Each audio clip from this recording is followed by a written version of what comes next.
10वां बेताल मदन सेना की कथा। अनंतर विक्रमादित्य ने सिंसपा वृक्ष के पास जाकर बेताल को वृक्ष से उतारा, अपने कंधे पर डाला और वहां से चल पड़ा। जाते हुए राजा से उसकी पीठ के ऊपर बैठे हुए बेताल ने कहा, राजन, तुम थक गए हो, इसलिए थकावट दूर करने के लिए मुझसे एक कथा सुनो। किसी समय बीरबाहु नाम का एक श्रेष्ठ राजा था, जो छोटे बड़े अनेक राज्यों पर राज करता था। उसकी राजधानी अनकपुर नामक नगरी थी, जो वैभव व भव्यता में कुबेर की नगरी को भी मात करती थी। उसी नगरी में अर्थदत्त नाम का एक महाधनी व्यापारी रहता था। व्यापारी की 2 संतानें थीं। बड़ा लड़का जिसका नाम धनदत्त था और छोटी एक लड़की जिसका नाम मदन सेना था। मदन सेना कन्याओं में रत्न के समान थी। एक दिन मदन सेना बगीचे में अपनी सखियों के साथ खेल रही थी। तभी धनदत्त का एक मित्र जिसका नाम धर्मदत्त था, धनदत्त से मिलने पहुंचा। वहां बगीचे में अपनी सहेलियों की मध्य हंसी मजाक करती हुई मदन सेना को जब उसने देखा तो बस देखता ही रह गया। धर्मदत्त उसे देखते ही उस पर आसक्त हो गया था। उसका हृदय कामदेव के बाण समूह से छीत कर रह गया था। मदन सेना के शरीर से लावण्य का रस झर रहा था। उसे देखकर हठात ही धर्मदत्त के मुख से निकल गया, आह, अलौकिक रूप की शोभा से जगमगाने वाली इस कन्या को शायद स्वयं कामदेव ने मेरा हृदय भेदने के लिए इसके तीर के रूप में बनाया है। वह बहुत देर तक एक पेड़ की ओट से मदन सेना के रूप का रसपान करता रहा, और जब मदन सेना अपने घर के अंदर चली गई तो उसका मन उसे पाने के लिए व्यथित होने लगा। वह दुखी मन से घर लौटा और बिस्तर पर पड़ गया। उसके कई मित्रों ने उसकी इस विकलता का कारण पूछा, किंतु धर्मदत्त कुछ भी न कह सका। उस रात स्वप्न में भी वह अपनी प्रिया को ही देखता रहा और उसकी मनुहार करता रहा। किसी ने सच ही कहा है, उत्सुक हृदय वाला मनुष्य क्या क्या नहीं करता। सवेरे उठकर वह फिर उसी बगीचे में गया। वहां उसने मदन सेना को अकेली बैठा देखा। वह अपनी सखियों की प्रतीक्षा कर रही थी। उसका आलिंगन करने की इच्छा से वह उसके पास पहुंचा और उसके निकट झुककर प्रेम के कोमल वचनों से उसे रिझाने लगा। तब मदन सेना बोली, मैं कुंवारी हूँ, दूसरे की वाग्दत्ता पत्नी भी हूँ। अब मैं आपकी नहीं हो सकती, क्योंकि मेरे पिता समुद्रदत्त नामक व्यापारी से मेरा रिश्ता तय कर चुके हैं। थोड़े ही दिनों में मेरा विवाह होने वाला है, इसलिए आप चुपचाप चले जाएं, क्योंकि कोई देख लेगा तो मुझे दोष लगेगा। इस प्रकार बहुत तरह से उसके समझाने पर धर्मदत्त ने कहा, मेरा चाहे जो भी हो, मैं तुम्हारे बिना जीवित नहीं रह सकता। उसकी यह बात सुनकर मदन सेना इस भय से विकल हो गई कि कहीं यह बल प्रयोग न करे। उसने कहा, आपने अपने प्रेम से मुझे जीत लिया है, किंतु पहले मेरा विवाह हो जाने दीजिए। पहले पिताजी को कन्यादान का चिर आकांक्षित फल प्राप्त हो जाए, फिर मैं आपके पास चली आऊंगी। यह सुनकर धर्मदत्त ने कहा, मैं यह नहीं चाहता कि मेरी प्रिया मुझसे पहले किसी और की हो चुकी हो, क्योंकि दूसरा जिसका रस ले चुका हो, क्या उस कमल पर भंवरा प्रीति रख सकता है।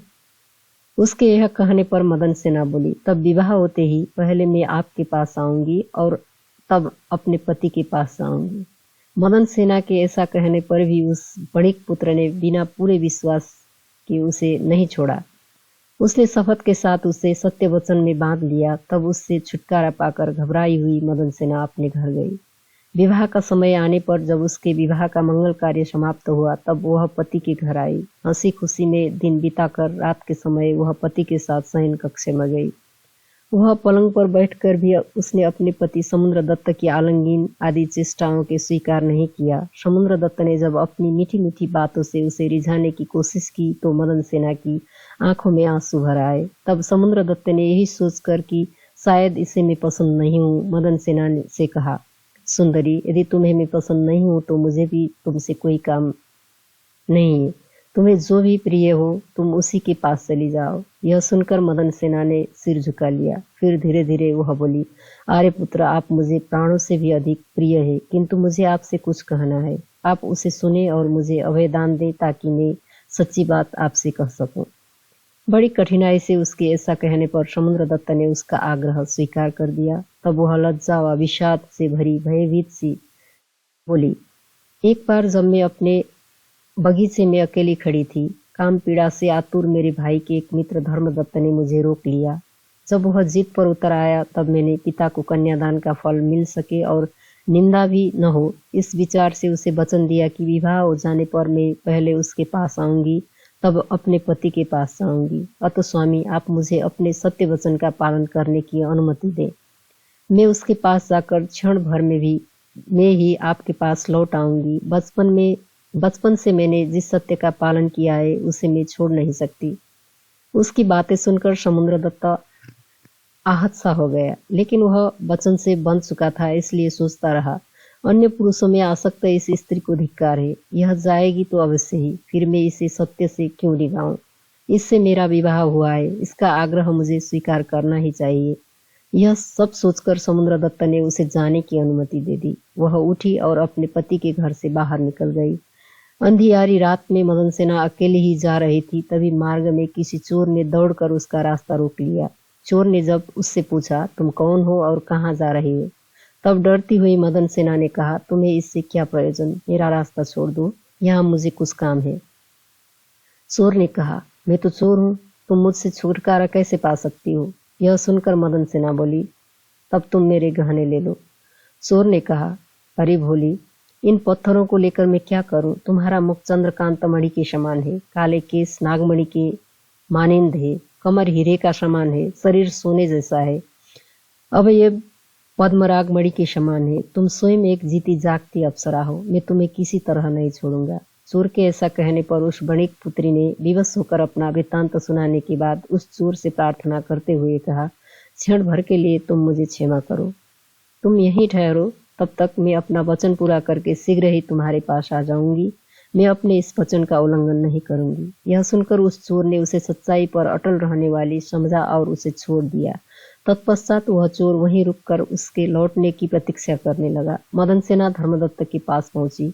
वह मदन सेना को जी जान से चाहता था। उसे इस प्रकार रात्रि के समय अपने पास आई हुई देखकर उसने सारा वृत्तांत पूछा। सोचने के बाद वह बोला, मदन सेना, तुम्हारी सच्चाई में मैं संतुष्ट हूँ, लेकिन अब तुम पराई स्त्री हो, अतः इससे पहले कि तुम्हें कोई देख ले, तुम जहां से आई हो वहीं वापस चली जाओ। इस प्रकार धर्मदत्त ने जब उसे छोड़ दिया तब वह उस चोर के पास आई जो मार्ग में उसकी प्रतीक्षा कर रहा था। चोर के यह पूछने पर कि तुम यहाँ जहाँ गई थी वहां का हालचाल सुनाओ, मदन सेना ने वह सारी बातें सुनाई जो धर्मदत्त ने कही थी। तब उस चोर ने उससे कहा, यदि ऐसी बात है तो मैं भी तुम्हें छोड़ देता हूँ, मैं तुम्हारी सच्चाई से संतुष्ट हूँ, तुम अपने गहने के साथ अपने घर जाओ।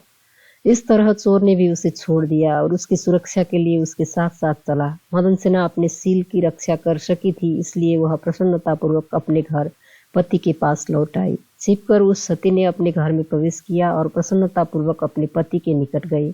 उसे देखकर जब उसके पति ने पूछा तो उसने सारा वृत्तांत उसे बतला दिया। समुद्रदत्त ने जब देखा कि उसके चेहरे की कांति कुमलाई नहीं है, नहीं उसके शरीर पर किसी पर पुरुष से मिलने का कोई चिन्ह है और उसका मन भी शुद्ध है, तो उसने मदन सेना को अखंडित चरित्र वाली सती स्त्री मानकर उसका सम्मान किया।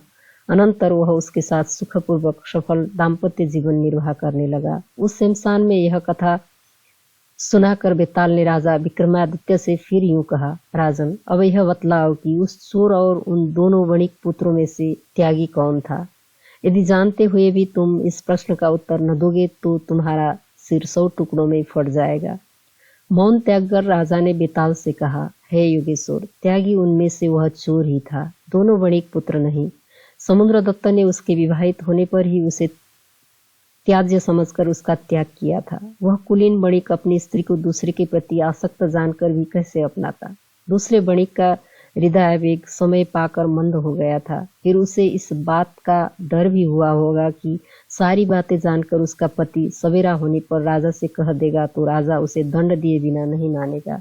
अतः उसने भी मदन सेना को छोड़ दिया। लेकिन चोर को तो कोई डर नहीं था, वह तो गुप्त रूप से पहले ही पाप कर्म में लगा हुआ था। उसने जो आभूषण सहित पाई हुई स्त्री को छोड़ दिया, इसी से वही सच्चा त्यागी था। बेताल को अपने प्रश्न का सही उत्तर मिल गया।